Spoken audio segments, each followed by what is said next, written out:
నాకు అప్పుడు గుర్తొచ్చింది, ప్యాసివ్ ఇన్కమ్ కావాలి, లైఫ్ ప్యాసివ్ ఇన్కమ్ కావాలి. పని చేయలేని పరిస్థితి ఉంటే కూడా ఇన్కమ్ రావాలి. వ్యక్తి లేకపోతే కూడా ఫ్యామిలీకి ఎట్లాంటి ఇబ్బందులు రాకూడదు. అందు గురించి నేను ఈ బిజినెస్ లో ఉన్నాను. మీకు అర్థమవుతుందా నేనేం చెప్తున్నా? మీరు ఊహించలేరు, రైట్? ఒక భర్త పోతే చిన్న చిన్న పిల్లలు ఎట్లా ఉంటారో మీకు తెలియదు.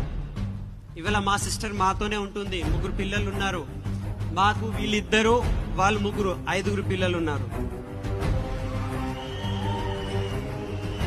आप एक पॉइंट याद रखो कि मैं जो रोज ऑफिस को जा रहा हूं, रोज मैं जा रहा हूं, अगर वो कभी बाय बाय बेटा बोल के मैं से जो गया वापस नहीं आया तो पीछे फैमिली को कौन देखेगा? ये डर मुझे बहुत सताया फ्रेंड्स.